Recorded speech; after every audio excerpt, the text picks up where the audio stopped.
रियासत बामुकाबला जर मोहम्मद शौकत। जब ताखीर ने सच और झूठ के दरमियान एक लकीर खींच दी।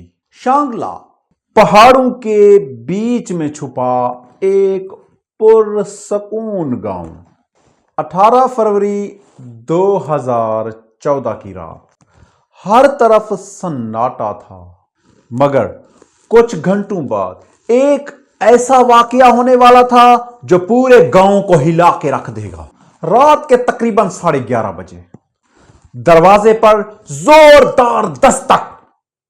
दरवाजा खोलो, हम आर्मी से हैं। 4 आदमी फौजी वर्दी में मलबूस, चेहरों पर नकाब, हाथों में बंदूकें। उन्होंने अंदर घुसकर सबको एक ही कमरे में बंद कर दिया। औरतें चीखने लगीं, बच्चे रोने लगे और चंद लम्हों में सब कुछ बदल गया। जब दोबारा दरवाजा खुला तो जेवरात, नकदी और हत्ता के लाइसेंस याफ्ता असलहा भी नामौजूद था। सब कुछ गायब था और यूं शांगला के पुरसकून गांव की रात खून जितनी स्याह हो गई। मुकम्मल और हकीकी वीडियो देखने के लिए जुड़े रहें आप हमारे YouTube चैनल नजीब टीवी के साथ, क्योंकि हम नजीब टीवी के जरिए आपके रोज़मर्रा के सवालात के जवाबात, मुख्तलिफ मौज़ूआत और कवानीन से आगाही फराहम करने के लिए वीडियोज़ बनाते रहते हैं, ताकि आपको आगाही हो और आप आगाह होकर मुआशरा में बेहतर और मुहज़्ज़ब अंदाज से ज़िंदगी गुजार सकें। पिछले दिनों मेरे पास एक केस आया और मेरे मुल्ज़मान पर यह इल्ज़ाम था कि मुल्ज़मान पुलिस की वर्दी में ज़बरदस्ती घर में घुस आए हैं और असलह के ज़ोर पर उस घर से कुछ नकदी, जेवरात और कुछ चीज़ें चुरा कर ले गए हैं।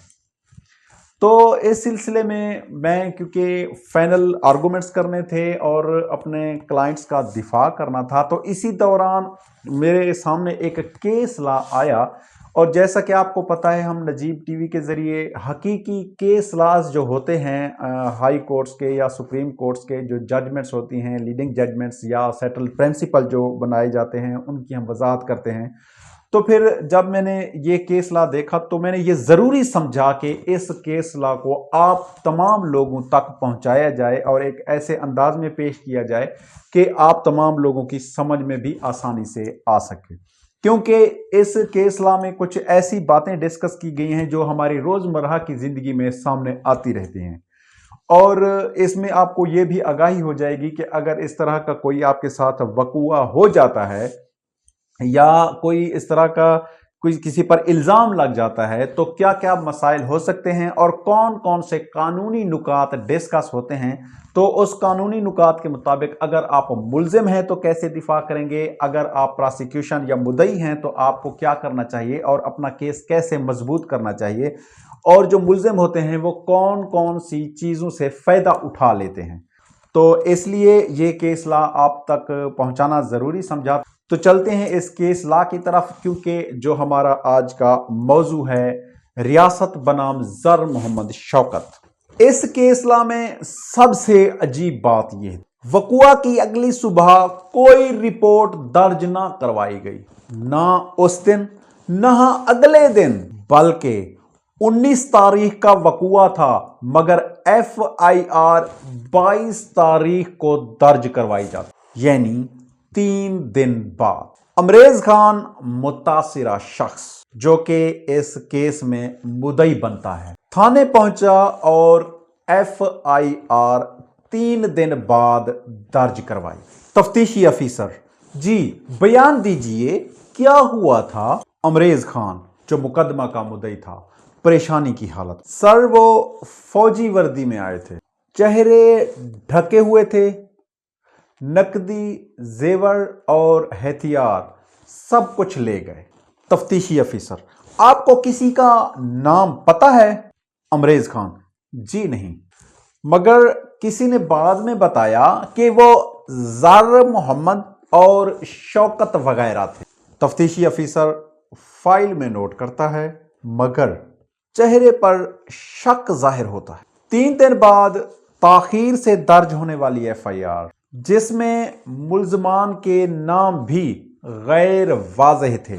कानून तो कहता है ताखीर अगर माकूल वजह के बगैर हो तो कहानी में शक पैदा होता है और यही शक इस केस की बुनियाद बन गया। पुलिस छापे मारना शुरू कर देती है। पुलिस ने रिपोर्ट तो लिख ली मगर कहानी में कई सुराख। जज के नोट के मुताबिक मुद्दई ने यह नहीं बताया कि मुल्जमान के नाम उसे कब और कैसे पता चले, और सबसे बड़ा सवाल, अगर हमला आवर फौजी वर्दी में थे तो क्या किसी फौजी यूनिट से तस्दीक करवाई गई थी? जवाब मिलता है नहीं। 3 दिन बाद पुलिस ने छापे मारे। ज़र मोहम्मद, शौकत और उसके 2 साथियों को गिरफ्तार कर लेती है और पुलिस ये दावा करती है कि उनके घरों से लूटा हुआ माल बरामद हो गया है। जेवरात, बंदूकें, नकद रकम अदालत में दिखाई जाती है और अदालत में कहा जाता है यह देखो जी, ये सारा माल यही है। अब तो इनकार मुमकिन ही नहीं है। ज़र मोहम्मद चीखते हुए, यह सब झूठ है, मेरे घर से कुछ भी नहीं मिला। पुलिस खुद लाई थी। रिकवरी कागजों में तो मौजूद थी मगर गवाह कौन था? खुद पुलिस वाले। कोई आजाद गवाह नहीं, कोई इंडिपेंडेंट गवाह नहीं, कोई गांव का गवाह नहीं। अदालत के लिए ऐसी रिकवरी महज अल्फाज होते हैं, सबूत नहीं। कमरा अदालत में मुद्दई का वकील, मुल्जमान का वकील सब आमने सामने होते हैं और दलाइल होते हैं। मिलाड पुलिस ने रिकवरी की है। मुल्जमान ने इकबाल जुर्म भी किया है। यह सब सबूत सजा के लिए काफी है। मगर मुल्जमान के वकील ने कहा मिलाड 3 दिन की ताखीर से FIR दर्ज करवाई गई। कोई आईनी गवाह नहीं, जेवरात की शनाख्त मशकूक है और पुलिस खुद अपनी गवाह है। क्या ऐसे सबूतों पर किसी को मुजरिम ठहराया जा सकता है?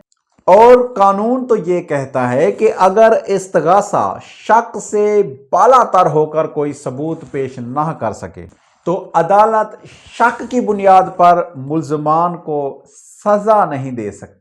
कोई रसीद नहीं, कोई जेवरात की निशानियां नहीं, नोटों पर कोई नंबर दर्ज नहीं और सबसे अहम, किसी गवाह की मौजूदगी ही नहीं है। और रिकवरी का पंचनामा भी पुलिस के गवाहों से भरा हुआ है मगर कोई इंडिपेंडेंट विटनेस नहीं है। अदालत ने कहा कि रिकवरी अगर सरकारी गवाहों से हो तो वो काबिले एतमाद शहादत नहीं है। मगर मुद्दई के वकील ने अदालत में कहा मिलाड, मुल्जमान से लूटा हुआ माल बरामद हुआ, इससे यह साबित होता है कि यही मुजरिम हैं। मगर मुल्जमान के वकील ने कहा मिलाड, मुद्दई के पास कहने के लिए सिर्फ बातें हैं, एक कहानी है मगर सबूत नहीं है। FIR में ताखीर 3 दिन की है, गवाह नहीं है, शनाख्ती परेड बेबुनियाद है और बरामदगी खुद पुलिस के हाथों से लिखी हुई है। और बरामदगी खुद सिर्फ पुलिस के हाथों से लिखी गई एक कहानी है। अदालत ने सर झुकाया, फाइल खोली और सफ़हे दर सफ़हे पलटते रहे। जज साहब ने कहा कानून कहता है अगर इस्तगासा शक से बालातर सबूत पेश न कर सके तो अदालत शक की बुनियाद पर मुल्जमान को सजा नहीं दे सकती। चारों तरफ खामोशी छा गई। جس دن عدالت نے فیصلہ سنایا ہر لفظ قانون کے ترازو میں تولا گیا۔ FIR میں 3 دن کی تاخیر بغیر وضاحت کے، شناختی پریڈ مشکوک اور غیر مصدقہ، ریکوری سرکاری گواہوں پر مبنی مگر ناقابل بھروسہ، بیانات تضادات سے بھرپور، یعنی گواہوں میں سے ایک گواہ وقوع کی جگہ نہ بتا سکا، ایک گواہ تاریخ اور ٹائم نہ بتا سکا، اور اس طرح بہت سے گواہوں میں تضادات پائے گئے۔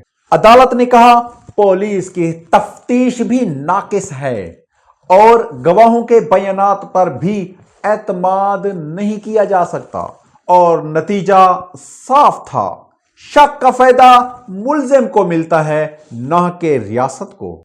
عدالت کا سنجیدہ ماحول تھا اور آخرکار وفاقی شرعی عدالت کے بینچ نے فیصلہ سنایا۔ عدالت نے فیصلہ سناتے وقت گواہوں، ثبوتوں اور کیس کا مکمل مشاہدہ کرنے کے بعد 4 اہم نکات درج کیے۔ FIR میں تاخیر بغیر وضاحت کے، شناختی پریڈ غیر مصدقہ، ریکوری صرف پولیس گواہوں پر مبنی، گواہوں کے بیانات تضادات سے بھرے ہوئے ہیں، اور جب ثبوت مشکوک ہوں تو قانون کہتا ہے کہ شک کا فائدہ ہمیشہ ملزم کو ملے گا۔ استغاثہ اپنا کیس ثابت کرنے میں ناکام رہا، گواہ قابل اعتماد نہیں ہے، ریکوری مشکوک ہے، لہذا عدالت نے حکم دیا۔ استغاثہ اپنے کیس کو ثابت کرنے میں ناکام رہا، لہذا تمام ملزمان کو بری کیا جاتا ہے۔ عدالت کی گھنٹی بجی اور چاروں طرف خاموشی چھا گئی۔ ایک ایسا مقدمہ جہاں 3 دن کی تاخیر نے پورے کیس کی بنیاد ہلا، جہاں سچ اور جھوٹ کے درمیان فاصلہ صرف ایک رپورٹ کا، اور عدالت نے یاد دلایا جرم ثابت کرنا ریاست کی ذمہ داری ہے، شک پیدا کرنا نہیں۔ یہی قانون کا حسن ہے کہ ہر کہانی کا انجام سزا نہیں، کبھی کبھی انصاف آزادی ہوتا ہے۔ زر محمد، شوکت اور دیگر ملزمان کو اس کیس سے بری کیا جاتا ہے۔ یہ تھی کہانی ریاست بمقابلہ زر محمد شوکت۔ یہ کیس جس نے بتایا کہ تاخیر کبھی کبھی سچائی کی موت بن جاتی ہے۔ عدالت نے کہا جرم ثابت کرنا ریاست کی ذمہ داری ہے، شک پیدا کرنا نہیں، اور یوں انصاف نے اپنا راستہ خود چن لیا۔ وہ بس وقت لیتا ہے مگر دیکھتا سب کچھ ہے۔